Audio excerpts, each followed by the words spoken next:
नित्य नवीन विहार भगवान भोलेनाथ का हो रहा है। तब जन्मे खडबदन कुमारा तारक असुर समर देहि मारा। इसके बाद खडानन महाराज का जन्म होता है। 6 मुख क्यों हैं इनके? 5 क्यों नहीं, 7 क्यों नहीं, 6 ही मुख क्यों है?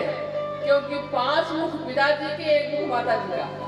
ये दोनों के संयुक्त रूप से भगवान कार्तिकेय जी महाराज समुद्भूत होते हैं, दोनों के संयुक्त रूप से, इसलिए खडबदन।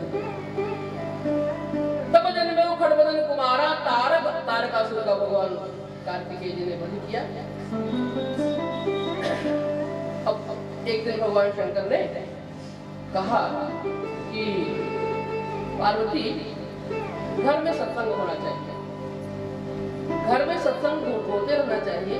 अच्छा देखो, जो गृहस्थ अपने घर में नित्य सत्संग का नियम बना ले, उसका घर ही कैलाश बन जाएगा। नित्य घर में सत्संग होना चाहिए। भगवान शंकर ने माता पार्वती से कहा कि हमारे घर में रोज सत्संग होना चाहिए। माता पार्वती ने कहा बिल्कुल होना चाहिए। तो इसके लिए प्रबंध माता को नहीं करना था। भगवान शंकर क्या किए कि निजकर डांस नागर कुशाला। एक बार तीर्थर प्रभु गयो, तो लोग अद्भुत भयो, बड़ा सुंदर वट की छाया है कैलाश पर, और उसके छाया में भगवान कहाँ क्या होना चाहिए इसका भी विधान है। वट की छाया में कथा होनी चाहिए। श्री काकभूषुंडी जी का आश्रम आप देखें तो काकभूषुंडी जी का जो आश्रम है, वहाँ काकभूषुंडी जी वट वृक्ष की छाया में कथा कहते हैं। बटतर का हरि कथा रसाला, और पीपर तर तर ध्यान से धरई, पीपल के वृक्ष के नीचे ध्यान लगाते हैं काक जी। और जाप यज्ञ पाकड़ तर करई, पाकड़ के पेड़ के नीचे जप यज्ञ करते हैं। यज्ञ नाम जप यज्ञ, उसमें भगवान कहते हैं जप यज्ञ करते हैं। पाकड़ तर तर ध्यान से धरई, पीपर तर ध्यान करई, जाप यज्ञ पाकड़ तर करई, और आम छाह पर मानस पूजा, आम के वृक्ष के नीचे मानस पूजा करते हैं। इसका मतलब यह है कि इन वृक्षों के नीचे ये कार्य अगर संपादित किए जाए तो उसका विशेष महत्व है। तो वट के नीचे काक जी कथा कहते हैं। भगवान भोलेनाथ ने भी अगर निश्चय किया कथा कहना है, कहाँ कहना है, वट वृक्ष की छाया गए, और निजकर डास नागरी बिछाना। अपने हाथ से भगवान ने आसन बिछाया, किसी की अपेक्षा नहीं किया, स्वयं आसन बिछाए। नागरिक माने बाघोबर बिछाया और बैठे सहज शंकर बाला। इतना सुंदर वर्णन है भगवान के सौंदर्य का उस समय। शंकर जी कितने सुंदर लग रहे हैं उस समय विराजमान हुए जब बाघंबर पर बैठे। सोह काम रिप कैसे, धरे शरीर शांत रस जैसे। लग रहा है कि शांत रस ही शरीर धारण करके वहां विराजमान है। बैठे सो काम कैसे, धरे शरीर शांत रस जैसे, पार्वती भल अवसर जाए। आसन बिछाया भगवान शंकर ने। आसन का भी नियम है, कौन सा आसन किसके लिए होना चाहिए, कौन सा आसन कौन बिछाए, और किस आसन पर अनुष्ठान करने से क्या लाभ होता है। कुशासने भवेद आयु, कुश के आसन पर बैठते हैं तो आयु का वर्धन होता है, आयु बढ़ती है। कुश के आसन पर अनुष्ठान करने से आयु की वृद्धि होती है, और मोक्षस्या व्याधि चर्मणि, बाघंबर पर बैठने से मोक्ष की प्राप्ति होती है। बाघंबर पर अनुष्ठान करने से कोई अगर मोक्षार्थी है, कोई मुमुक्षु है, तो उसको निश्चित रूप से बाघंबर पर ही अनुष्ठान करना चाहिए। और अजरे सर्व सिद्धि स्यात्, मृगचर्म के ऊपर बैठ करके अनुष्ठान करने से संपूर्ण सिद्धियां प्राप्त होती हैं। कंबले सिद्ध उत्तमा, कंबल पर बैठ करके जो कोई अनुष्ठान करता है उसे उत्तम सिद्धि प्राप्त होती है। कंबल मतलब ये कंबल नहीं जो आजकल कंबल मिल रहे हैं कई प्रकार के, जो भेड़ वाला कंबल होता है, वो जो भेड़ के बाल वाला कंबल मोटा मोटा मिलता है ना, वह कंबल श्रेष्ठ होता है। कंबले सिद्ध उत्तमा, अच्छा भाई, किसी को अब आजकल तो बाघंबर और अजिन माने मृगचर्म में मिलना तो बड़ा कठिन है, और कुशासन पर सबका अधिकार नहीं है, महिलाएं बैठ नहीं सकती कुश के आसन पर, ऐसा है। तो सबके लिए कौन सा आसन है? तो ये जो आजकल दरी वाला आसन मिलता है, जो आसन छोटे छोटे मिलते हैं, वो तो कहते हैं वस्त्रासनेषु दारिद्र्यम, वस्त्र के आसन पर बैठ करके अनुष्ठान करने से दरिद्रता प्राप्त होती है। धरण्यां शोक संभव, और बिना आसन के धरनी पर पृथ्वी पर बैठ जाए तो शोक की वृद्धि होती है। शिलायाम च भवेद व्याधि, और पत्थर पर बैठ करके अगर अनुष्ठान करें बिना आसन के तो रोग बढ़ते हैं। और काष्ठे व्यर्थ परिश्रम, काष्ठ पर लकड़ी के आसन पर चौकी आदि पर बैठते बिना आसन नहीं करते हैं तो बेमतलब का परिश्रम करते हैं, कोई लाभ होने वाला नहीं है। अब प्रश्न यह है कि सबके लिए कौन सा आसन है जिससे कि सबका लाभ हो? तो कंबल वाला जो आसन है ना, उस आसन पर सभी लोग समान रूप से बैठ करके अनुष्ठान अपना कर सकते हैं, और उससे उनको जो अभीष्ट वस्तु है उसकी प्राप्ति भी होगी।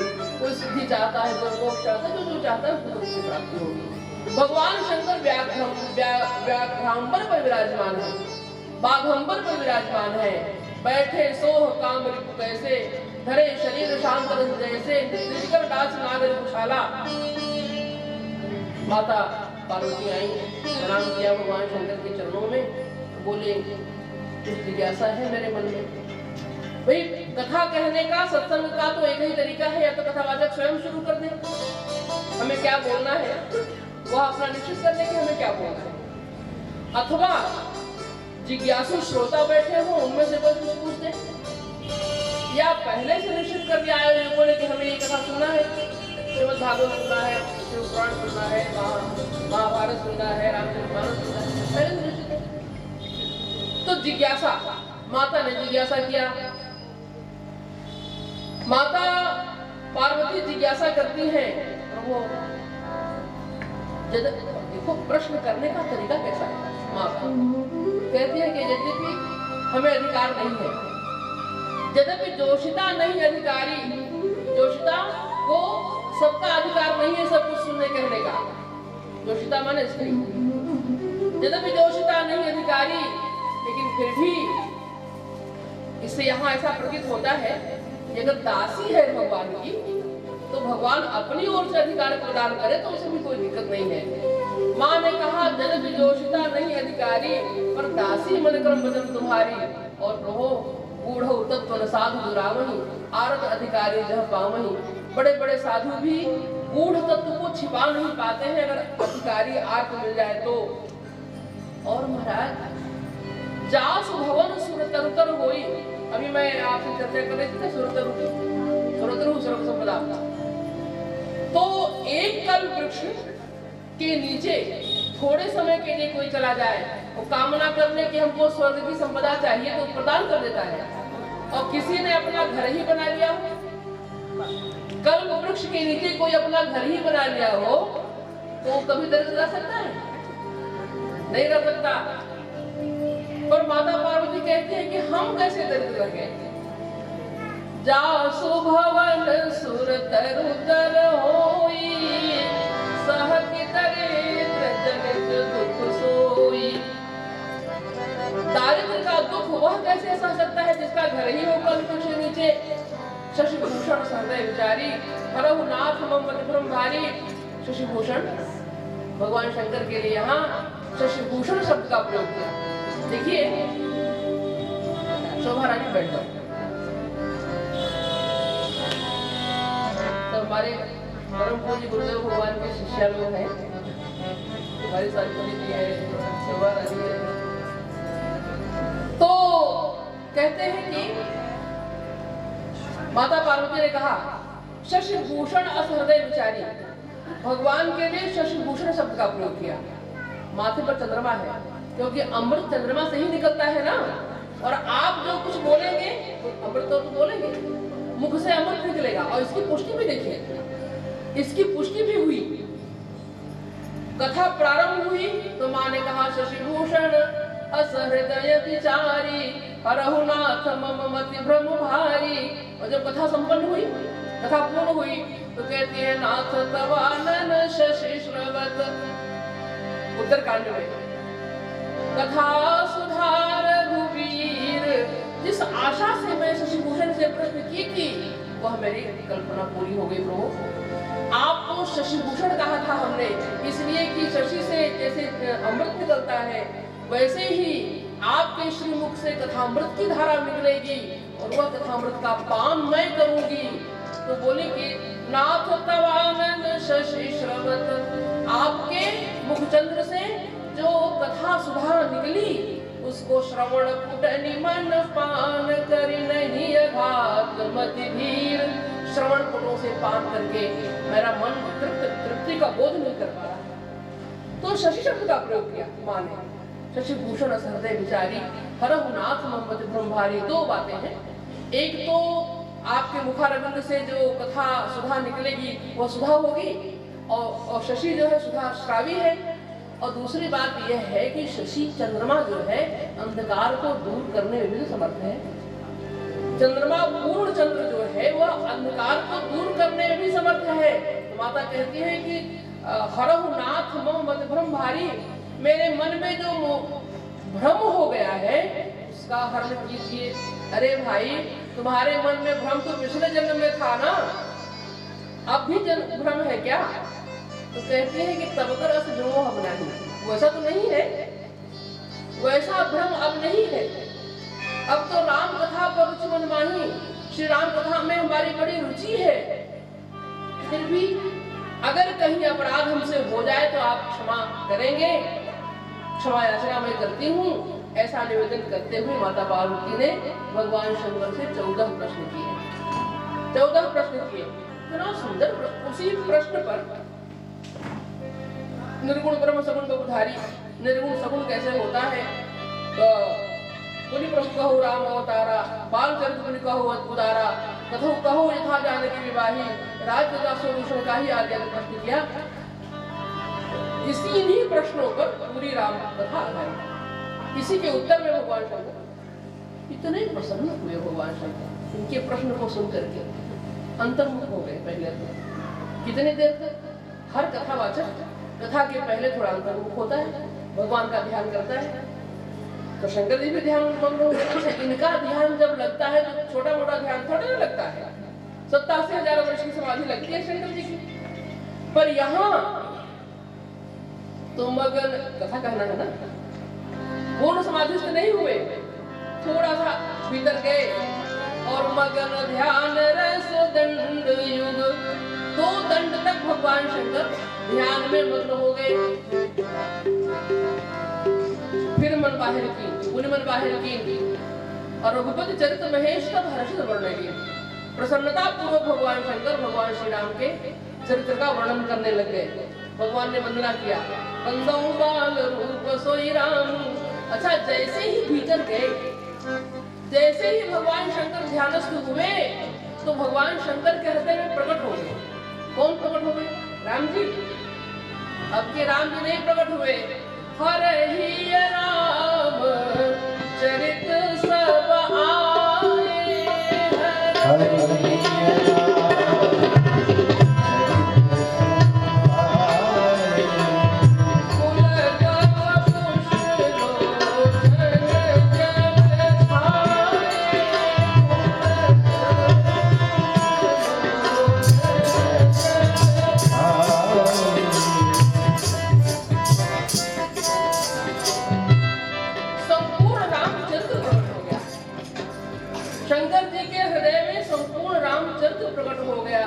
हरहि रामचरित सब आए, पुलक वपुष लोचन जल छाए, नेत्र में अश्रुभर आए, शरीर रोमांच कंटकित हो गया भगवान शंकर का। मगन ध्यान बस पुनि मन बाहर कीन, रघुपति चरित महेश का हर्षित वर्णय लीन। भगवान की वंदना किया, बंदम बाल रूप सोई रामू, तब श्री सुलभ जगत सुनामू। भगवान के बाल रूप, भगवान शंकर के इष्ट बाल राम जी है, बालक राम जी है। इसीलिए तो काग जी से पड़ती है इनकी, क्योंकि काग जी के भी इष्ट बालक राम ही है, इष्ट देव मम बालक रामा। और भगवान शंकर बंदो बाल श्री रामू वंदना किया तो मंगल भवन अमंगल हारी द्रवो सुवस्त्र संग बिहारी कर प्रणाम राम ही त्रिपुरारी हर सुधा मंदिरा उचारी। खूब प्रशंसा की माता की। माता पार्वती की बड़ी प्रशंसा किया भगवान शंकर ने, बोले धन्य धन्य गिरिराज कुमारी तुम समान नहीं को पुकारी। धन्य हो गिरिराज कुमारी आप धन्य हैं। कैसे धन्य है? क्योंकि पूछो रघुपति कथा प्रसंगा, हमने पूछा ही तो है, तो हमने पूछा आप कहेंगे तो इसमें धन्यता की क्या बात? बोले कि देखो देवी, आपने पूछा है, इस प्रश्न के उत्तर में जो धारा चलेगी ना, यह सकल लोक जग पावनी गंगा, यह सबका हित करेगी, संपूर्ण लोगों का हित करेगी। यह गंगा की धारा जो भगवत कथा सुधा की जो गंगा चलेगी, इससे सबका कल्याण होगा। लेकिन प्रशंसा तो किया भगवान शंकर ने, माता पार्वती को प्रशंसा किया और धन्यवाद भी दिया, लेकिन बोले एक बात अभी मोहि सुहानी, एक बात तुम्हारी मुझे अच्छी नहीं लगी, एक बात अच्छी नहीं लगी। तो बोले कि जो अच्छी नहीं लगी पहले उसी का स्पष्टीकरण करूं। कथा तो होगी और कथा बाद में होगी, पहले जो बात मुझे अच्छी नहीं लगी आपकी उसी का स्पष्टीकरण कर दूं। एक बात नहीं मोह सुहानी यद्यपि मोह वश कहे भवानी, यद्यपि तुमने मोह के वशीभूत होकर कहा है, लेकिन मुझे अच्छी नहीं लगी। क्या नहीं अच्छा लगा? कहते हैं तुम जो कहा राम को आना, तुमने जो कहा कि वो जो दशरथ तनय है और जो अखिल ब्रह्मांडाधीश है, तुम अपने राम नाम दिन राती सादर जपो अनंग आराती, जिनके नाम का जब रात दिन आप करते रहते हैं, वो राम कोई दूसरे हैं और दशरथ नंदन दूसरे हैं। तो भगवान शंकर ने कहा कि देवी यही भ्रम तो तुम्हारे मन में चल जाता, सती रूप में भी तुमको यही मोह हुआ था कि विष्णु के व्यापक विरज अज अकल अली अभेद सो के देह धरि होई नर। और अगर ये भगवान है तो फिर इनको सौ सर्व दिखता त्रिपुरारी सर्वज्ञ है, इनको पता है कि हमारी पत्नी कहाँ है। और अगर भगवान नहीं है, मनुष्य है, तो शंकर जी ने प्रणाम क्यों किया? ये तो शंका हुई तुम्हारे मन में, वह भ्रम तुम्हारा अभी भी नहीं गया, यही तो भ्रम था तुम्हारे मन में। 87,000 वर्ष तक हमारी समाधि के काल में तुम भगवान का भजन की, देह का उत्सर्ग कर दिया इसी रूप के जिज्ञासा में, और अभी भी तुम्हारा भ्रम दूर नहीं हुआ। तुम जो कहा राम को आना, यही मुनि ध्याव और यही श्रुति गाव धरई मुनि ध्याना, यही विचार था तुम्हारा पहले भी और आज भी वही है। भगवान शंकर जो है इसका निराकरण करने में खुशबू है। बोले भगवान शंकर ने कहा कि जानती हो ऐसा कौन लोग कहते हैं? माता ने कहा कौन लोग कहते हैं? बोले कहीं सुनहि ऐसा अधम नर, ऐसा प्रश्न अधम लोग करते हैं। ग्रसेत मोह पिशाच, मोह पिशाच ने जिसको ग्रस लिया है, और पाखंडी हरि पद विमुख जान ही झूठन साच, जो पाखंडी है, भगवत विमुख है, जो जिन्हें झूठ सत्य का ज्ञान नहीं है, वो लोग ऐसा प्रश्न करते हैं। अरे महाराज ऐसा बोले भगवान शंकर, पातुल भूत दिवस मतवारे ते नहीं बोले ही वचन विचारे, जिनको तो कहा वो बल पाना। अब बहुत कुछ कहे, हम लोग क्यों कहें? भगवान शंकर बोल सकते हैं, हमारी माँ है, हम क्यों बोले? एक अयोध्या के बहुत अच्छे संत, उन्होंने कहा कि शंकर जी कह रहे हैं कहो, प्रसंग बोल रहे थे, बोले शंकर जी कह रहे हैं कहो, तो हमने कहा हम नहीं कहेंगे। तो शंकर जी कहते हमने कहा तो तुम भी कहो। बोले आप कह सकते हैं, आपकी पत्नी है, हमारी माँ है, हम माँ को गाली क्यों दें? भाई ये सारी बातें घूम फिर कर उन्हीं पर तो आ रही है। बोले हम नहीं कहेंगे। तो भगवान शंकर कहते हैं कि कहाँ, एक ही दोहे में आप देखें, कहाँ सुनहि अस अधम नर ग्रसेत मोह पिशाच, पाखंडी हरिपद विमुख जाने झूठ न साच। और उसी आवेश में बैठ नहीं बदल विराज जाओ। एक निवेदन ये है कि पीछे आए तो पीछे ही बैठे ज्यादा अच्छा रहेगा।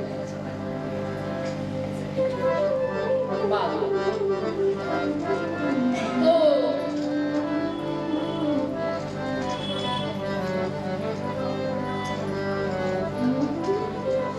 इसी आवेश में भगवान शंकर पांचों मुख से बोलते हैं।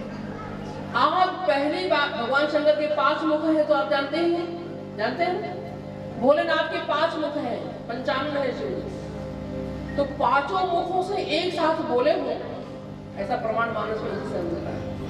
भगवान राम के परत्व को सिद्ध करने में भगवान शंकर 5 मुखों से बोल रहे हैं। पहला मुख बोला कि सगुण ही अगुण ही नहीं कछु भेदा,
अगुण अरूप अलग अज जोई।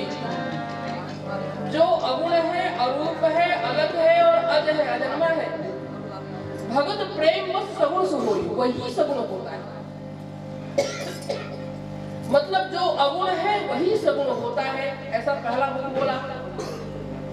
दूसरा मुख बोला पुरुष प्रसिद्ध प्रकाश निधि प्रगट परावर नाथ रघुकुल मणि मम स्वामी सोई कहि शिव नायक मात। और जो पुरुष प्रसिद्ध प्रकाश निधि प्रगट परावर नाथ वही हमारे भगवान राम है और वही रघुकुल मणि है। रघुकुल मणि मम स्वामी सोई कहि शिव नायक मात, ये दूसरा मुख बोला। तीसरा मुख बोला विषय करण सुर जीव समेता सकल एक ते एक सचेता सब कर परम प्रकाशक जोई राम अनादि अवधपति सोई। विषय करण सुर जीव ये क्या है? बोले विषय हमारी करण माने इंद्रिया, करण का अर्थ इंद्रिया, इंद्रिय पंच ज्ञानेंद्रिय पंच कर्मेंद्रिय। तो जो ज्ञानेंद्रियां हमारी हैं इनका विषय है, कान का विषय शब्द है, नेत्र का विषय रूप है, नासिका का विषय गंध है, जीवा का विषय रस है, त्वचा का विषय स्पर्श है। तो हम आंख को ही ले लेते हैं। आंख का विषय रूप है? मान लो ये विषय है, ठीक है, एक नामाला ही विषय है, इसको आंख देख रही है, ठीक है। तो विषय से अधिक सचेष्ट कौन हुआ? आंख। आंख बंद कर लो, विषय रखा रह जाएगा, नहीं देख पाएंगे, ठीक है। तो विषय करण, विषय से अधिक सचेष्ट करण है, और कर्ण से भी अधिक सचेष्ट उसका देवता है। आंख में सूर्य भगवान बैठे हुए, आंख के देवता सूर्य है। तो मान लो आंख भी ठीक है, विषय भी है, और आंख मान लो ठीक है लेकिन सूर्य भगवान की रोशनी नहीं, अंधेरा है, अंधेरे में देख पाएंगे। सूर्य की भी आवश्यकता है, आंख के देवता की भी आवश्यकता है। तो विषय से अधिक सचेष्ट करण इंद्रिय, और उससे अधिक सचेष्ट उसका देवता सूर्य, और सूर्य से भी अधिक सचेष्ट जीव है। विषय करण सूर्य जीव, जीव निकल जाए शरीर से, इंद्रिया भी है, देवता भी है, विषय भी है, तो पड़ा रहता है। तो तो विषय करण सुर जीव समेता, तो उस देवता से भी अधिक सचेत जीव है और सकल एक से एक सचेता। विषय से करण, कर्ण से सुर, सुर से जीव, एक से बढ़कर के एक सचेष्ट है, लेकिन सब कर परम प्रकाशक ज्योति। इन सभी को प्रकाशित कौन करता है? इन सभी को कौन प्रकाशित करता है? जीव को राम जी प्रकाशित करते हैं, जीव देवता को प्रकाशित करता है, देवता इंद्रिय को प्रकाशित करते हैं। विषय तो सबकर परम प्रकाशक जोई, राम अनादि अवधिपति सोई, वही हमारे राम जी है देवी। विषय कर्ण सुर जीव समेता, सकल एक से एक सचेता, सबकर परम प्रकाशक जोई, राम अनादि अवधिपति सोई। वो अनादि अवधिपति श्री राम जी है। और कहते हैं, ये तीसरा मुख बोला, चौथा मुख बोल रहा है, बिनु पग चले सुनई बिनु काना, करे बिनु कर्म करे विधि नाना, आनंद रहित सकल रस भोगी, बिनु वाणी बक्ता बड़ जोगी, तन बिनु परस नयन बिनु देखा, ग्रहि घ्राण बिनु पासा देखा, अस सब भांति अलौकिक करनी, महिमा जास जाई नहीं बरनी, जेहि की बिगा वही वेद बुध, जाहि धरहि मुनि ध्यान, सोई दशरथ सुत भगत हित, कौशलपति भगवान। जो बिना पैर के चलता है, बिना कान के सुनता है, बिनु पग चले सुने बिनु गाना कर बिनु कर्म, बिना हाथ के कर्म करता है। जही भी गाँव है वेद बुध, इस प्रकार वेद बुध उनका गायन करते हैं। चाहे घरे मुनि ध्यान, सोई दशरथ सुत भगत हित, कौशलपति भगवान। वही हमारे भगवान है, वही हमारे राम जी है। यह कौन सा मुख बोल रहा है? चौथा मुख बोला, अब पांचवा मुख बोल रहा है, काशी मरत जंतु अवलोकी। काशी में मरते हुए जंतु, जीव जंतुओं को जब मैं देखता हूँ तो जासु नाम बल करऊं विशोकी, उसको मैं विशोक करता हूँ। किसके बल पर? राम जी के नाम के बल पर। सोई प्रभु मोर चराचर स्वामी, रघुवर सब और अंतर्यामी। वो हमारे बल। पांचों मुखों से शंकर जी भगवान बोले, और पांचों मुखों से बोल करके माता पार्वती को भगवान शंकर ने भगवान श्री राम के अगुण और सगुण के भेद को मिटाया, उनके अभेद को स्थापित किया। भगवान श्री राम के परत्व को भगवान ने समझाया। अब जब माता तो मतलब जो बात नहीं अच्छी लगी थी उसका स्पष्टीकरण भगवान शंकर ने पहले ही कर दिया। तुम तो ये मानकर कथा सुनो कि जो अगुण है वही सगुण होता है। सगुण में अगुण की गहराई बनी रहेगी, तभी सगुण की स्वच्छता होगी। मानस में सरोवर का जल जो है वो श्री राम श्री सीताराम जी का यश ही जल है। उस जल की गहराई अगुण है। रघुपति महिमा अगुण अबाधा, वर्णन से बर्बादेगा। अगुण जो है जल की गहराई है, और लीला सगुण जो कहीं बखानी उसमें स्वच्छता करे बलहारी, और सगुण जो है वो स्वच्छता है। तो आप देखो, जल थोड़ा सा आप ले लें किसी पात्र में और उसमें गंदा सा कपड़ा डाल दें तो आपका कपड़ा साफ हो जाएगा, लेकिन जल गंदा हो जाएगा। वही गंदा कपड़ा आप गंगा में लेकर पहुंच जाइए तो गंगा भी साफ रहेगी और कपड़ा भी साफ हो जाएगा, क्योंकि गहराई है। तो जल की गहराई होना आवश्यक है उसकी स्वच्छता के लिए। जल स्वच्छ भी अच्छा लगेगा और गहरा भी होना चाहिए। तो अगुण जो है वह जल की गहराई है, भगवान की गहराई है।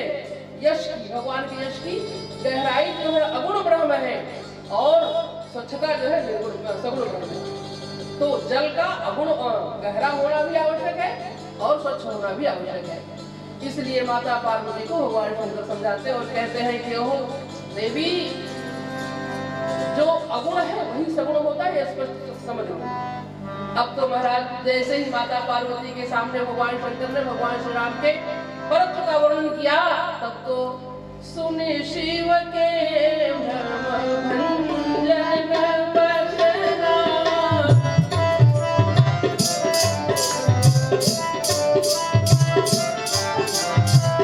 मिटी गई सब रचना, मिटी गई सब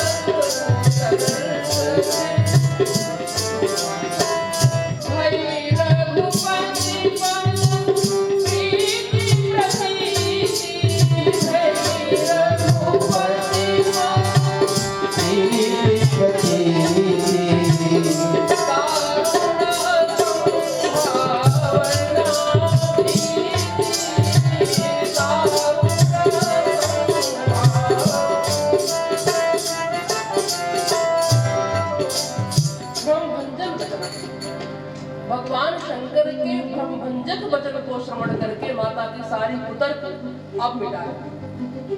पिछले जन्म में ही कुतर्क शुरू हुआ था, अब जाकर के माता का कुतर्क, यद्यपि माँ को कुतर्क कभी नहीं था उनके मन में, वो सती रूप में भी थी तब भी नहीं था और आज तो है ही नहीं। यह तो हमारे कुतर्क को मिटाने के लिए उन्होंने लीला रची। हम लोगों को जो मन में एक कुतर्क का निश्चय घूमता रहता है ना, उसके लिए माँ ने योजना बनाई, उसके लिए भगवान ने योजना बनाई थी। मिट गई सब कुतर्क ते रचना, फिर तो भई रघुपति प्रीति प्रतीति, दारुण संभावना बीती। यह जो कुतर्क है ना हमारा, यह हमें बहुत पीछे कर देता है।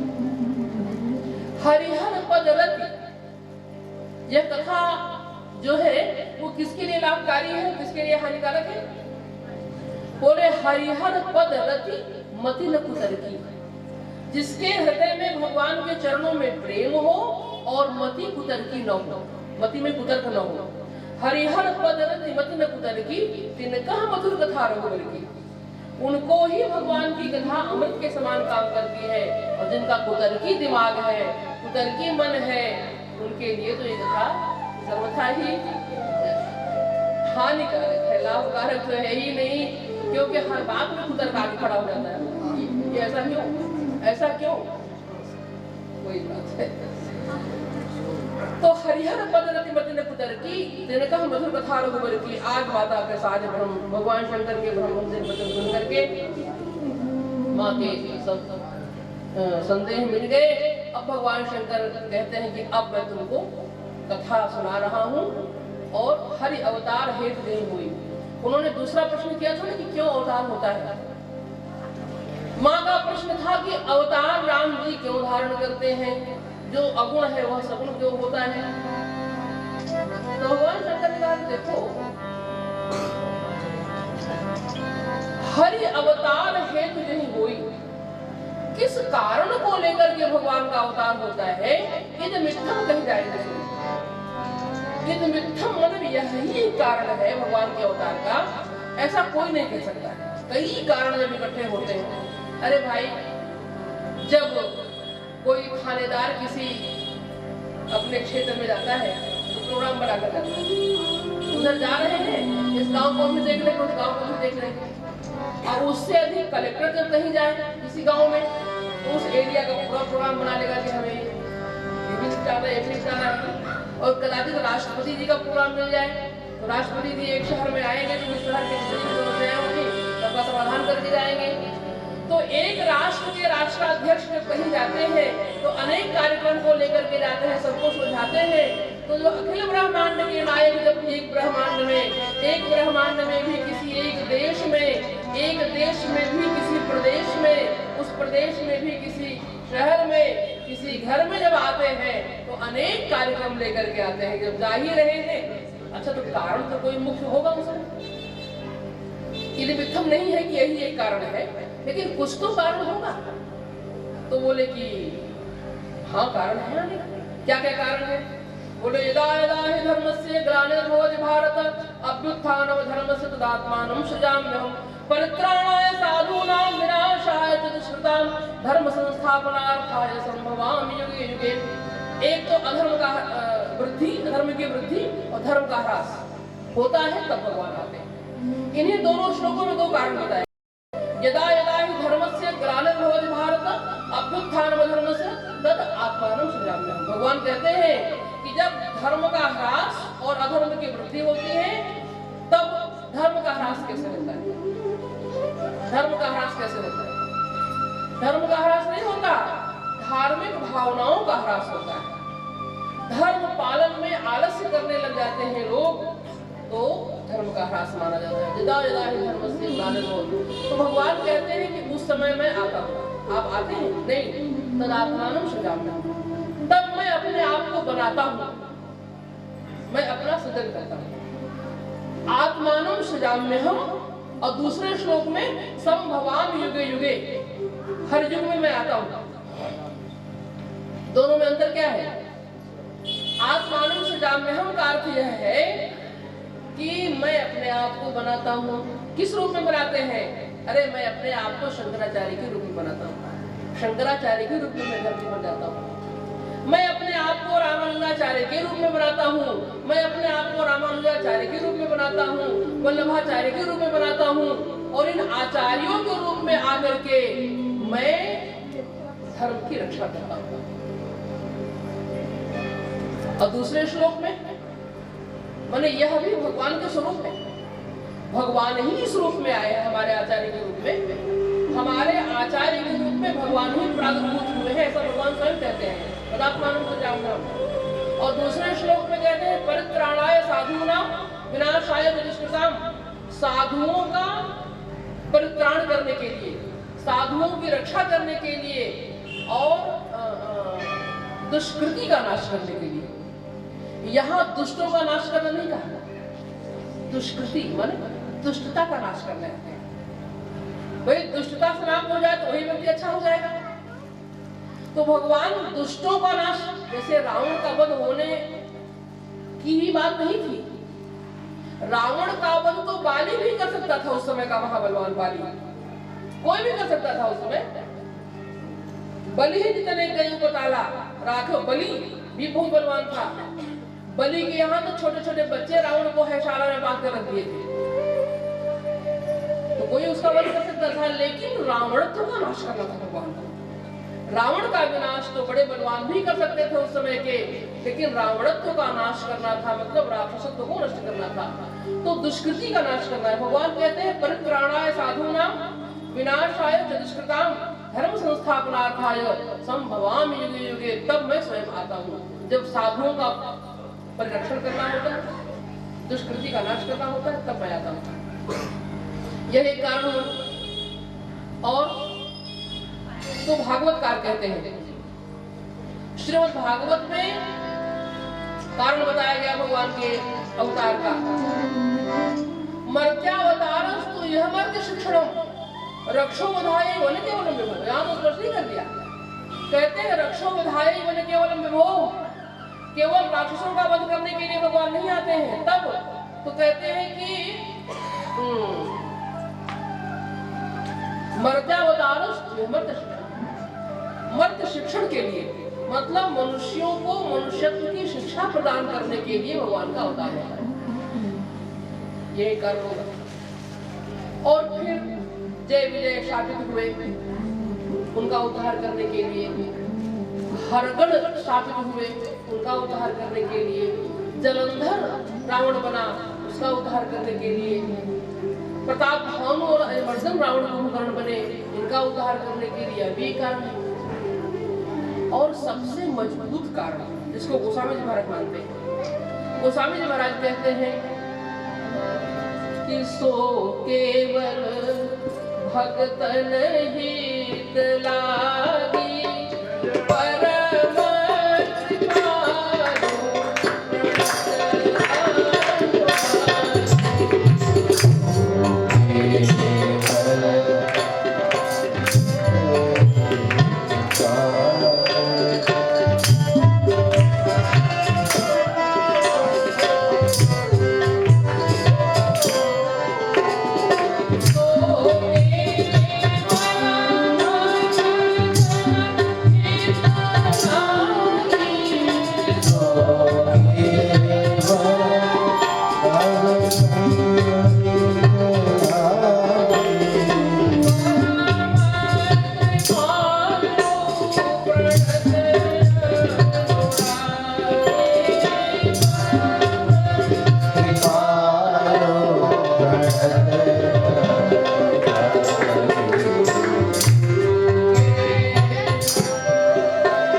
कृपालु परम कृपालु प्रणत अनुरागी।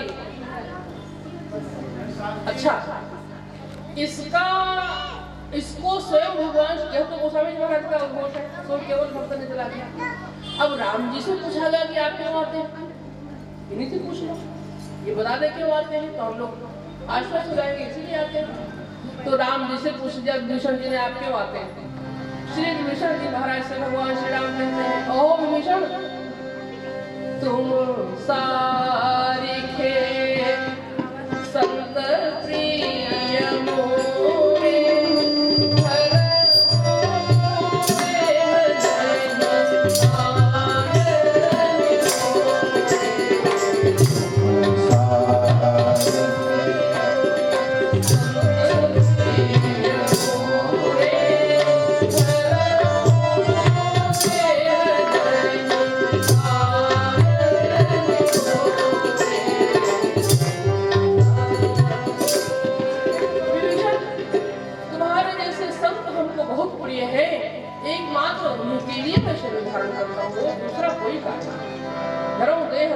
मोरे इस प्रकार जब कई कारण इकट्ठे हुए तब भगवान ने अवतार लेने का मन किया। आ तो जाए, अवतार तो हो जाए, लेकिन कहाँ अवतार होगा? भगवान के माता पिता के पद पर प्रतिष्ठित होने की योग्यता भी तो होनी चाहिए किसी के अंदर।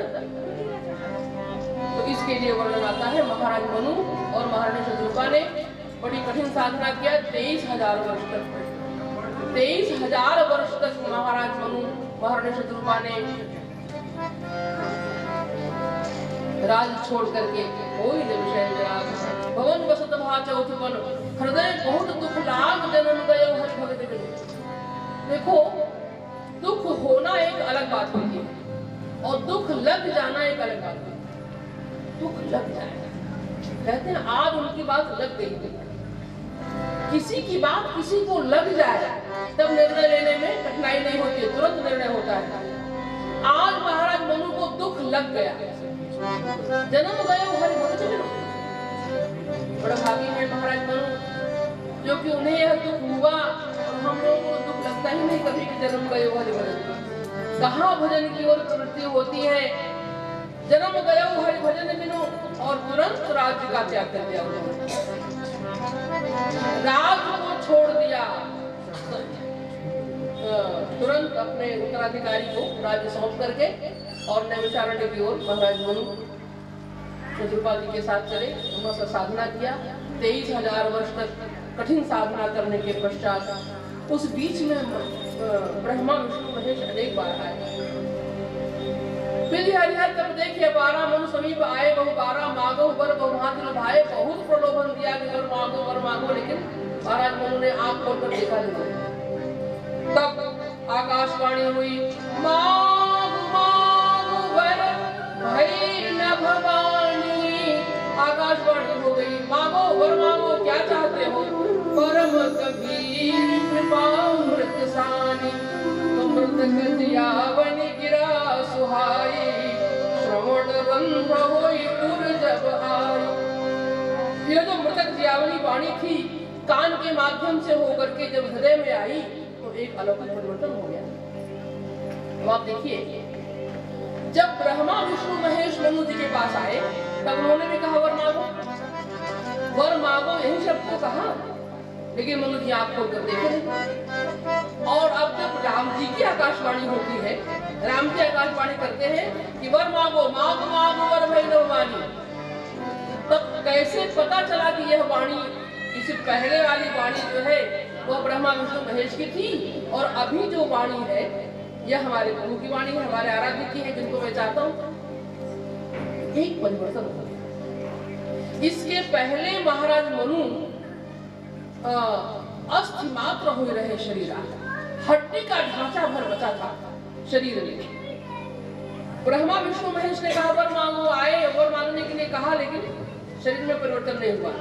लेकिन जैसे ही परात्पर की वाणी आई कान में, परात्पर प्रभु की वाणी कान के माध्यम से होकर हृदय में आई, तो वैसे हृष्ट पुष्ट तन भय सुहाए, मानव अब भवन ने आए। मोटे हो गए दोनों, लग रहा है अभी राजधानी से आ ही रहे हैं। तब ये समझ गए कि ये हमारे प्रभु की वाणी, क्योंकि मृतक जियावनी शब्द का प्रयोग किया ना, मृतक जियावनी गिरा सुहाई। श्रवण रंध्र जब आई, हृष्ट पुष्ट तन भय सुहाए। और महाराज मनु उस वाणी को प्रणाम करते हैं। बोले मनु कर दंडवत प्रेम हृदय समात। श्रवण सुधासम वचन सुनी, प्रेम प्रफुल्लित गात वाणी को प्रणाम किया। और वाणी को प्रणाम करके दंडवत करके महाराज मनु कहते हैं कि सुनु सेवक सुरतरु सुरधेनु विधि हरिहर वंदित पद रेणु। जय हो प्रभु, जय हो प्रभु। प्रभु ने कहा कि मैं कर रहा हूँ वर मांगने के लिए, तुम जय जयकार कर रहे हो। वर मांगो, क्या चाहते हो? महाराज मनु ने कहा कि हम चाहते हैं कि आपका दर्शन हो। अरे हम देखे तो आपने कहा मांगो, किससे मांगे? दाता सामने आवे। वरदान शिरोमणि नाथ मेरे, वर देने को सन्मुख आयजो। पर्दे में छिपे वर दे कर दूरित, ऐसे न पिंड छुड़ाइयजो। ऐसे पिंड नहीं छूटेगा। पर्दे के भीतर से वर देने के लिए आपने कहा। अरे हमारे सामने आए, मैं देखूं कि मेरा दाता कैसा है, आपका दर्शन करके मैं आपसे वरदान मांगूंगा। और अभी तक कोई लालसा थी नहीं मन में, हो सकता है कि आपको देख कर ही कोई लालसा नहीं जागृत हो जाए, तो आप आइए। तो भगवान ने कहा कि मनु, इसके पहले जो आए थे ब्रह्मा विष्णु महेश, वो हमारे ही रूप तो थे, तुमने उनसे वरदान नहीं मांगा। तो अब तुम ये बताओ कि तुम कौन सा रूप चाहते हो हमारा? मैं तो विष्णु रूप हूँ, विष्णु रूप रघुवंशमणि। तो मैं किस रूप का दर्शन तुम्हें दूं? तुम कौन सा हमारा रूप चाहते हो? तो मनु जी महाराज ने कहा कि जो स्वरूप बस शिव मन माही,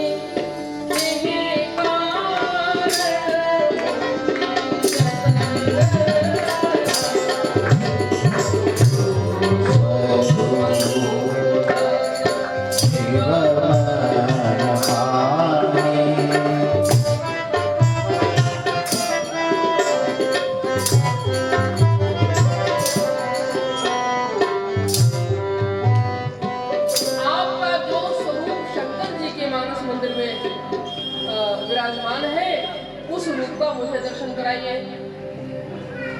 तो भगवान ने कहा कि देखो, शंकर जी भरोसेमंद नहीं, वो हमारे हर रूप के पुजारी हैं। हमारे, मैं मत्स्य बना, मछली बना तो पहुंच गए, जय हो प्रभु, जय हो प्रभु। मैं वाराह बना तो आ गए, जय हो प्रभु, जय हो प्रभु। मेरा कृष्णा अवतार हुआ तो रास में पहुंच गए। एक दिन वो भोले भंडारी बन करके ब्रजनारी रास में आ गए, और गोपेश्वर के रूप में विराजमान भी हो गए, वो भी रास का दर्शन करते।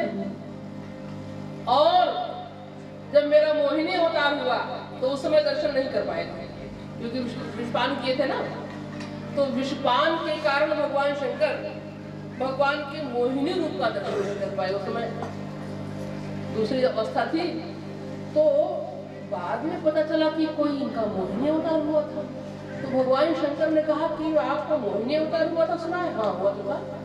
भगवान ने कहा तो हम दर्शन करना चाहते हैं। बोलो, आपके लिए थोड़ी हुआ था, वो मेरा अवतार असुरों को मोहित करने के लिए हुआ था। तो शंकर जी बोले ठीक है, किसी रूप के लिए हुआ था, पर हुआ तो था आपका अवतार, तो दर्शन तो हमें कराइए। तो भगवान नारायण ने कहा ऐसा है, मुग्ध हो जाओगे आप देखकर मुझे उस रूप में। तो भगवान शंकर ने कहा वही तो मैं चाह रहा हूँ। तो भगवान को दोबारा वो स्वरूप धारण करना पड़ा। भगवान श्रीमन नारायण को भगवान शंकर के लिए मोहिनी रूप धारण करना पड़ा। तो फिर वो कथा अलग है। तो मुग्ध हो भी गए थे भगवान शंकर। तो बोले, भगवान ने कहा मनु जी से कि वो शंकर जी तो हमारे हर रूप के पुजारी है, किसी एक निष्ठ भक्त का नाम लो जो किसी एक रूप को चाहता हो, तो वही रूप का दर्शन कराऊंगा तुम्हें। तो मनु जी ने कहा जो भुषुंडी मन मान सुहंसा, सुगम अगम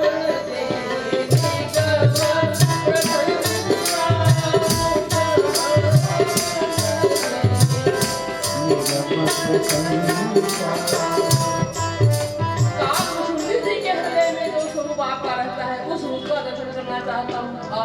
बस कागभूषुंडी एक निष्ठ भक्त है, वो केवल राम जी के उपासक है। जैसे ही भगवान ने सुना जो भुषुंडी मन मानस हंसा, सुगम अगम रूप निगम प्रशंसा, देखई हम सो रूप भरे लोचन, कृपा करो प्रणतार विमोचन।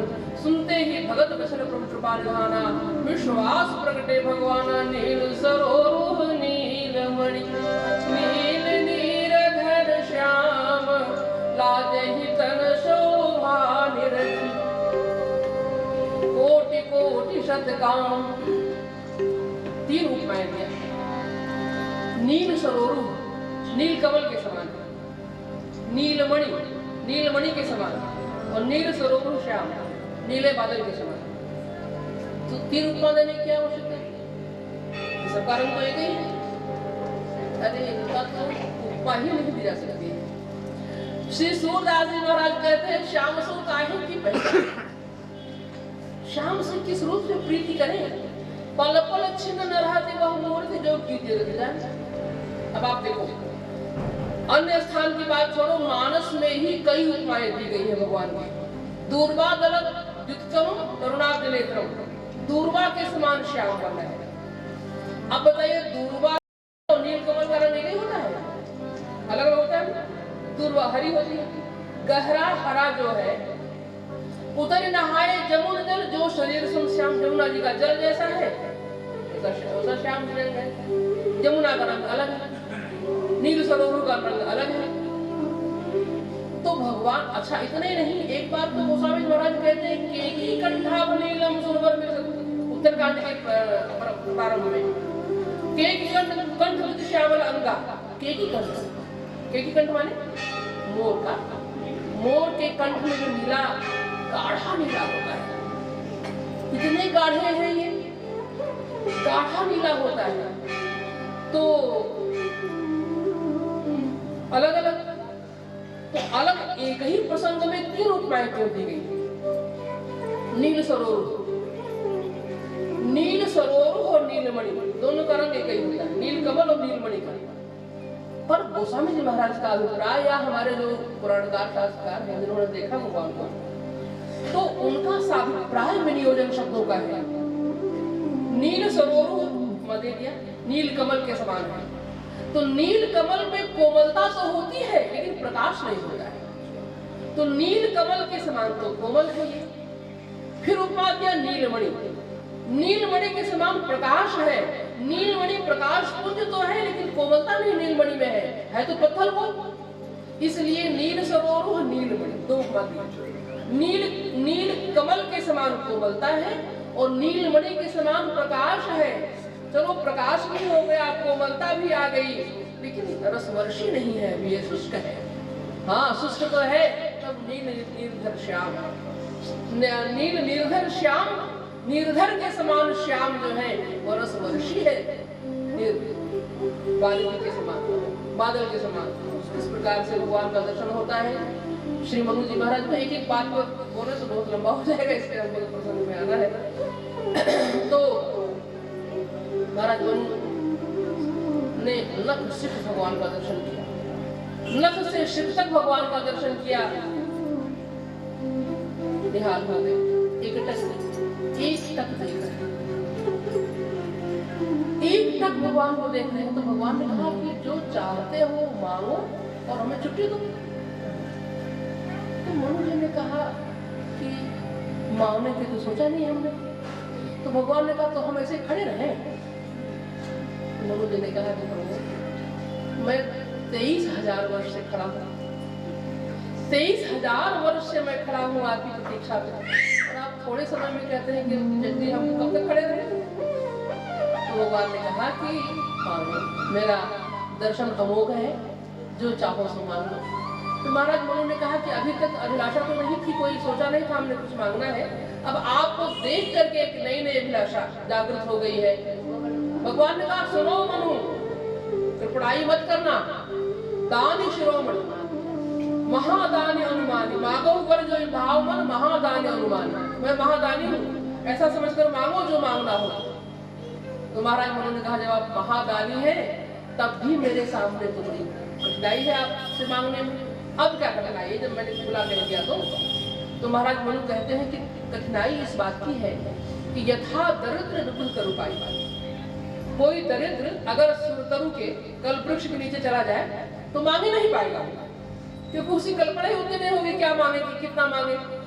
बहु संपत्ति मांगत सब चाही, तासु प्रभाव जान नहीं सोई, था हृदय में संशय हुई।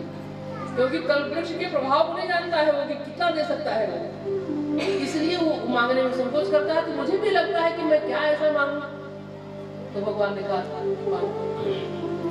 तो महाराज मनु ने कहा, दान शिरोमणि कृपानिधि नाथ कहो सति भाव, चाहो तुम्हि समान सुत प्रभु सन कौन दुराव। आपके समान पुत्र चाहता हूँ। भगवान ने कहा, महाराज मनु ने भगवान से पुत्र का वरदान मांगा। पुत्र नहीं थे क्या? थे। दो पुत्रों को घर में छोड़कर आए थे। 2 पुत्र घर में छोड़कर आए थे, उत्तानपाद प्रियव्रत और ध्रुव जैसा नाती पोता। महाराज ध्रुव जैसा जिनका पौत्र हो, और कपिल भगवान के नाती थे।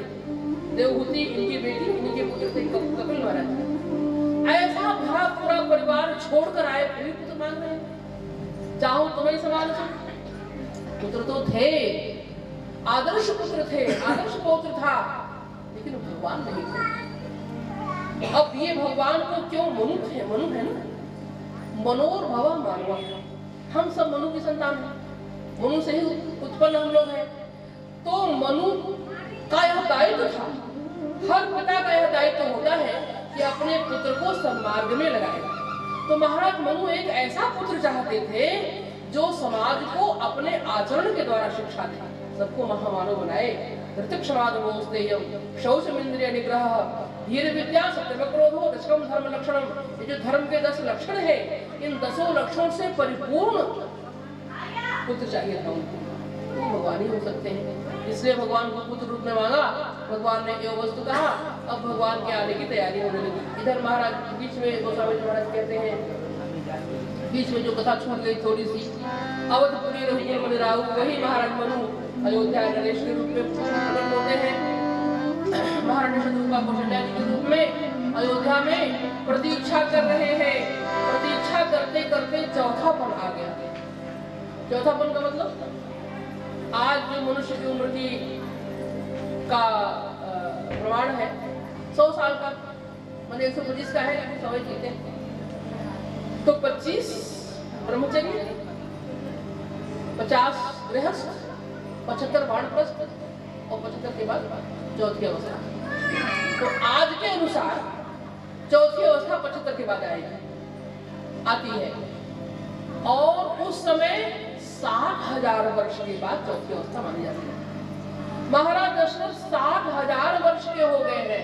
60 वर्ष सहस्राणी जात से बहुकौशिक, ऐसा महाराज दशरथ ने स्वयं कहा है। 60,000 वर्ष की आयु हो गई महाराज दशरथ की, लेकिन घर में कोई संतान नहीं है। संतान की अभिलाषा में कई विवाह हो गए महाराज के। मैं पहले दिन बताई थी, 3 तो प्रमुख ही है, कहीं कहीं 360, कहीं 700 का प्रमाण भी मिलता है। विवाह कई हो गए, लेकिन संतान नहीं हुई। तब एक बार भूपति मन माही, भई ग्लानि मोरे सुत नाहि। एक दिन महाराज दशरथ के मन में बड़ी ग्लानि हुई कि मेरे पुत्र नहीं।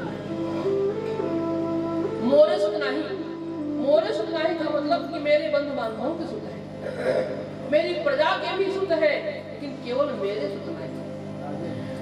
और मोरे सुत नाही, मेरी रानियां तो बड़ी धर्मशीला है, धर्म प्राणा है, लेकिन हो सकता है मेरे में ही कोई कमी हो, इसलिए मोरे सुत नाही, भई ग्लानि मोरे सुत नाही। अब किसी बात की ग्लानि हो, किसी बात का दुख हो, तो ये नहीं कि डॉक्टर के पास चले गए, डॉक्टर को दिखाए, वैद्य को दिखाए, क्या कमी है क्यों नहीं। गुरुगृह गए तुरंत महिपाला, गुरु जी के घर गए। यह सब शिक्षा हम लोगों को भी लेना चाहिए। हमारे जीवन में कोई समस्या है, तुरंत गुरु जी के पास जाओ और गुरु जी सारी समस्या का समाधान करने के लिए बैठे। गुरुगृह गए तुरंत महिपाला, चरण लाग कर विनय विशाला, प्रार्थना किया और निज दुख सुख सब गुरु सुनाए। ये नहीं कि खाली दुख ही दुख सुनाया। लोग जब महात्माओं के यहाँ जाते हैं तो महाराज क्या बताएं, बड़ा तकलीफ है, ये है, वो है, ऐसा है, वैसा है, परिवार में अनुकूल नहीं है, बिजनेस भी बाटा में है, दुख ही दुख सुनाते हैं। पर महाराज दशरथ दुख भी सुनाए, सुख भी सुनाए। बोले महाराज आपका दिया हुआ सारा सुख है,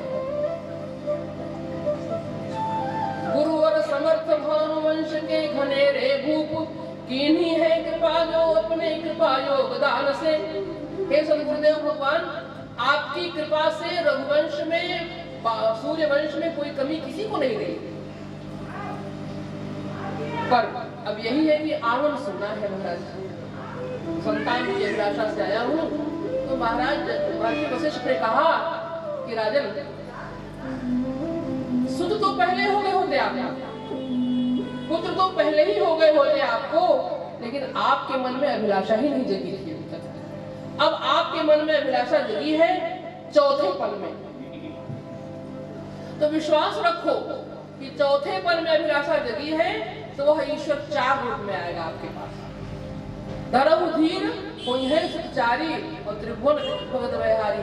ऐसा नहीं कि कोई ऐरा गैरा आएगा तुम्हारे पुत्र के रूप में। त्रिभुवन विदित भगत भयहारी, भक्तों के भय को हरण करने वाले स्वयं भगवान तुम्हारे घर में 4 रूप में आए। महाराज मनु ने मांगा एक पुत्र, मनु ने मांगो एक सुत, प्रभु प्रगटे हुए 4। मनु जी ने एक ही मांगा था ना, मनु जी एक पुत्र मांगे, भगवान 4 रूप में प्रकट हो गए। इसलिए अंधाधुंध दरबार है, तुलसी करो विचार। बस भजन करना है तो इन्हीं का भजन करो, क्योंकि एक मांगोगे 4 मिलेगा। मनु ने मांगो एक सुत, प्रकटे हुए 4। महाराज वशिष्ठ जी ने आशीर्वाद दिया, पुत्रेष्टि यज्ञ संपन्न हुआ, अश्वमेध यज्ञ हुआ। पुत्रेष्टि माने पुत्र की कामना से अश्वमेध यज्ञ हुआ। और यज्ञ के पूर्णाहुति में भगवान अग्नि देवता स्वयं चरु का पात्र लेकर प्रकट हो गए। और उन्होंने चरु का, ये नहीं कि ये दशरथ जी अपने और चरु का भाग बनाए, यह अभी बांट देव निपुजाई यथा जोग ने भाग बनाई, वो भाग बना करके आए। महाराज दशरथ वो चरु लेकर के आते हैं। अर्ध भाग कौशल्य हुए हैं, चरु का आधा भाग कौशल्या जी को दे दिया गया। उभय भाग आधे करी ना, जो आधा बचा हुआ था उसका 2 भाग किया गया। उसमें से उस आधे के 1/4 जो है उसको कैकेयी का कैकेयी को दे दिया गया। और जो चतुर्थांश बचा था उसके भी 2 भाग करके कौशल्या जी कैकेयी जी अपने अपने हाथ से सुमित्रा को देती हैं। इस प्रकार से कहते हैं कि जब कोई बड़ा व्यक्ति कहीं जाता है तो उसके साथ एक सेवक भी जाते हैं। उसको अयोध्या जी की भाषा में, अयोध्या में महात्माओं को जो निमंत्रण जाता है ना, जो अखाड़े वाले होते हैं, वैष्णव अखाड़े में, तो उनको निमंत्रण जाएगा, तो महाराज को निमंत्रण जाएगा। एक निमंत्रण हुजूरिया के लिए जाता है, उनके साथ हुजूरिया माने उनका हुजूर खुशामद करने वाला है। एक निमंत्रण महाराज के लिए और एक हुजूरिया के लिए जाएगा। तो ये 2 तो आएंगे और दोनों के साथ एक हुजूरिया भी आएंगे। भगवान श्री राम के साथ हुजूरिया लक्ष्मण कुमार और भगवान श्री भरत जी के साथ हुजूरिया शत्रुघ्न कुमार। तो इसी व्यवस्था बनी, इस प्रकार से प्रसाद दिया गया। यही विधिकर्म सहित समरानी नारी भय हृदय हर्षित सुखभारी, सुखजित कछुक काल चल गयो, जेहि प्रभु प्रकट सो अवसर भयो। भगवान के प्राकट्य का मंगलमय अवसर उपस्थित हो गया। इधर देवताओं ने भी माता, धरती माता बड़े दुखी हो गई थी दुष्टों के अत्याचार से, उन्होंने भी प्रार्थना किया, सबकी प्रार्थना स्वीकृत हुई। अब भगवान के अवतार का मंगलमय अवसर उपस्थित हो गया।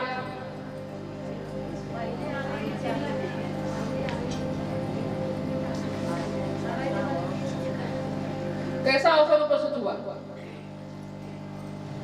उपस्थित हुआ गोस्वामी जी महाराज कहते हैं कि नवमी तिथि मधुमास पुनीता, शुक्ल पक्ष अभिजित हरि प्रीता, मध्य दिवस अति शीतल घामा, पावन काल लोक विश्राम। नवमी तिथि आ गई। भगवान अभी तो ठाकुर जी साकेत में विराजमान। भगवान के पास एक स्त्री आई, हाथ जोड़कर प्रणाम किया। आप कौन? भगवान ने पूछा। महाराज मैं प्रतिपदा हूँ। आई क्यों? बोले कि आप प्रतिपदा में अवतार लीजिए, आपको अवतार लेना ही है। समय आ गया आपके अवतार का, प्रतिपदा में अवतार लीजिए। तो भगवान ने कहा आपकी विशेषता क्या है? तो प्रतिपदा ने कहा कि जैसे आप एक हैं वैसे मैं भी एक हूँ। आप एक ब्रह्म एक आप है, मैं भी एक प्रतिपदा हूँ, मेरे अवतार लीजिए। भगवान ने कहा ठीक है, इधर खड़ी हो जाए। प्रतिपदा खड़ी होगी। द्वितीया आई, आ गया था, नवरात्रि का समय आ गया था। द्वितीया आई, तो द्वितीया ने भगवान से कहा, निवेदन किया कि प्रभु आप द्वितीया में अवतार ग्रहण कीजिए। भगवान ने कहा अपनी विशेषता बताओ। तो द्वितीया ने कहा कि भ्रातृ द्वितीया के रूप में हमारी बड़ी प्रसिद्धि है, आप द्वितीया में अवतार लें। भगवान ने कहा प्रतिपदा के बगल में खड़ी हो जाए। बगल में खड़ी हो गई। तृतीया आई, तृतीया ने कहा कि आप तृतीया में अवतार ग्रहण करें। भगवान ने कहा तुम्हारी क्या विशेषता है? तृतीया ने कहा अक्षय तृतीया के रूप में हमारी बड़ी पूजा होती है। भगवान ने बगल में खड़ी हो जाओ। चतुर्थी आई, चतुर्थी से भगवान ने कहा, उसने भी कहा आप चतुर्थी में अवतार ले। भगवान बोला तुम्हारी विशेषता? चतुर्थी ने कहा कि गणेश चतुर्थी के रूप में हमारी बड़ी पूजा होती है। भगवान खड़ी हो जाओ। पंचमी आई, पंचमी ने अपनी विशेषता बताया, ऋषि पंचमी, नाग पंचमी, वसंत पंचमी के रूप में हमारी पूजा होती है, आप पंचमी में अवतार ग्रहण करें। भगवान ने कहा ठीक, खड़े हो जाओ। षष्ठी आई, षष्ठी ने कहा आप षष्ठी में अवतार लें। तो भगवान ने कहा तुम्हारी विशेषता क्या है? षष्ठी का सूर्य षष्ठी तो महाराज पूरा भारत मना रहा है इस समय, सूर्य षष्ठी के रूप में हमारी पूजा होती है। भगवान बोले ठीक। सप्तमी आई, सप्तमी ने कहा आप सप्तमी में अवतार लें। तो भगवान ने कहा तुम्हारी विशेषता क्या है? सप्तमी ने कहा अचला सप्तमी के रूप में हमारी पूजा होती है। भगवान ने कहा ठीक, खड़ी हो जाओ। अष्टमी आई, अष्टमी की अपनी अलग विशेषता है। अष्टमी में नवरात्र की अष्टमी है, कृष्ण जन्माष्टमी है, हमारी पूजा होती है। भगवान बोले ठीक, खड़ी हो जाओ। अब नवमी आई, नवमी ने कहा नवमी का अर्थ प्रणाम, नवमी माने प्रणाम करते हुए, वो प्रणाम करते हुए आ गया। भगवान ने कहा तुम्हारी क्या विशेषता?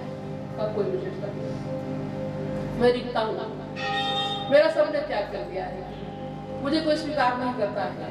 किसी को यात्रा भी करना होता है ना तो देखता है कि नवमी ना रहे तब यात्रा करे, दशमी और एकादशी में यात्रा करे, अष्टमी में यात्रा करे, नवमी में यात्रा नहीं करते हैं। नवमी में कोई अच्छा काम नहीं होता है, मेरा कोई नहीं है। भगवान का बस तुम्हारे लिए होता, जिसकी विशेषता है वो अलग है, जो बिना विशेषता वाला है। महाराज नवमी आ गई, नवमी तिथि मधुमास पुनीता, शुक्ल पक्ष आ गया, अभिजित मुहूर्त आ गया, हरिप्रीता, मध्य दिवस और मध्याह्न का समय हो गया। दोपहर का समय 12 बजे दिन में भगवान का अवतार होता है।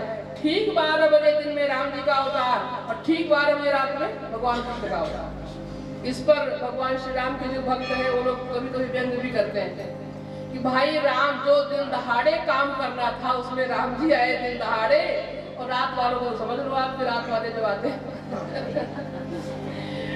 तो 12 बजे दिन में मध्य दिवस अति शीतल घामा, पावन काल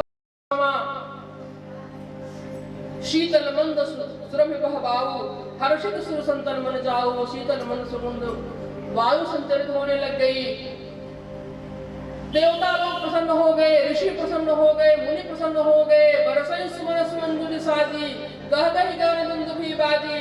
देवता लोग आकाश मंडल में आकर के पुष्प वर्षा करने लगे। बरसई सुमन सुमंजुली साजी, सुमन का अर्थ यह है कि भगवान अपना एक तो फूल बरसाया, दूसरे अपना सुंदर मन बिछा दिया भगवान के सेवा में। बरसई सुमन सुमंजुली साजी, गह गही गगन दुंदुभी बाजी। दुंदुभियां, देवताओं की दुंदुभियां आकाश मंडल में रोज को पिट करके बजती थी।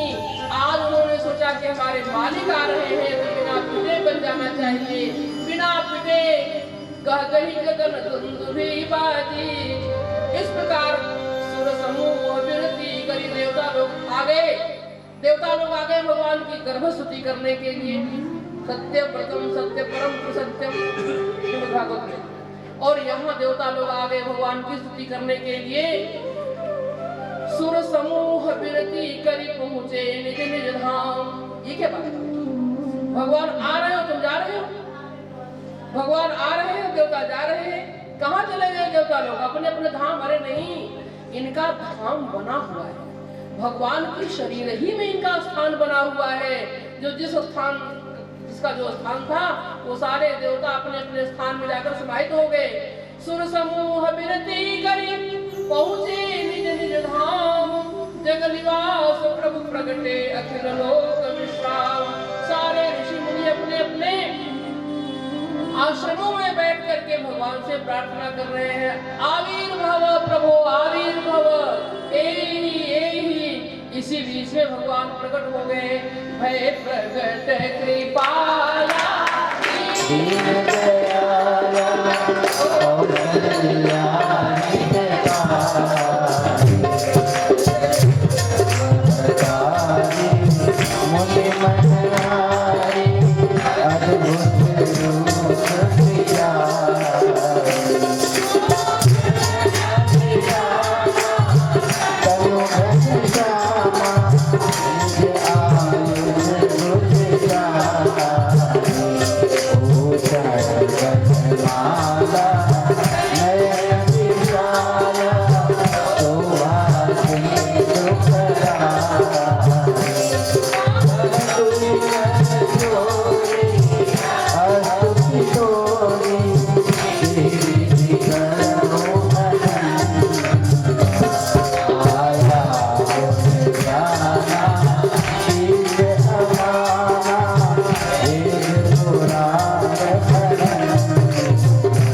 कौशल्या का विशेष रूप से।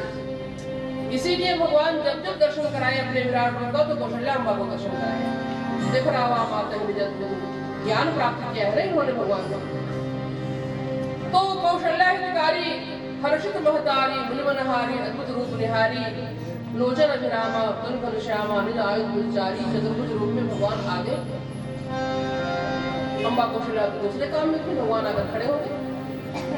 तो भगवान ने कहा माँ, जैसे ही प्रभु ने कहा माँ तो माँ ने देखा चतुर्भुज रूप में भगवान आप बोले हाँ आपने वरदान मांगा था तो आ गया।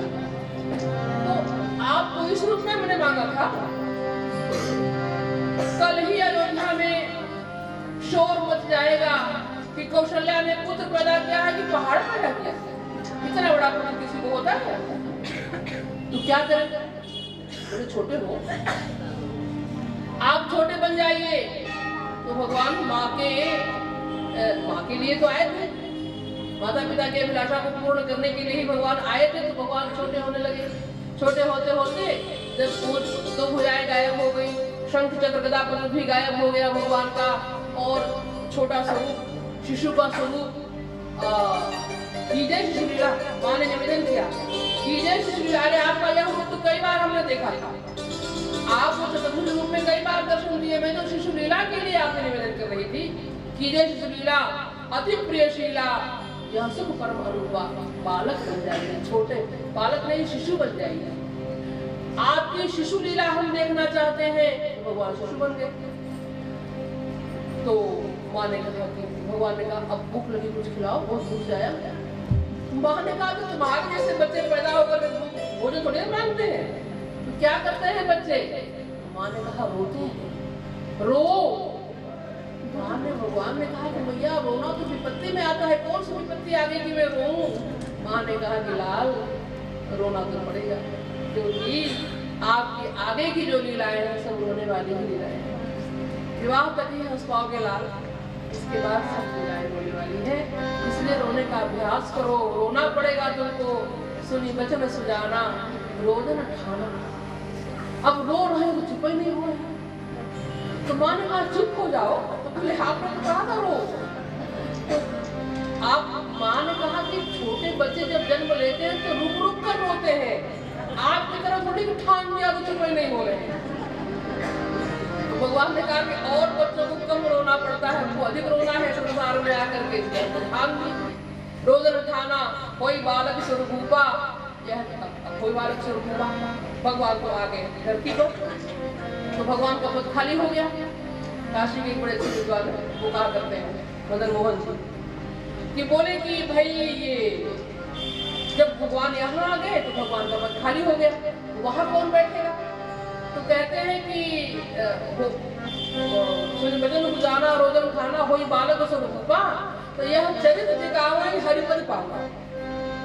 तो भगवान का पद खाली नहीं रहेगा, जो इस चरित्र को गाएगा भगवान के पद पर चला जाएगा, वो पद खाली नहीं होगा।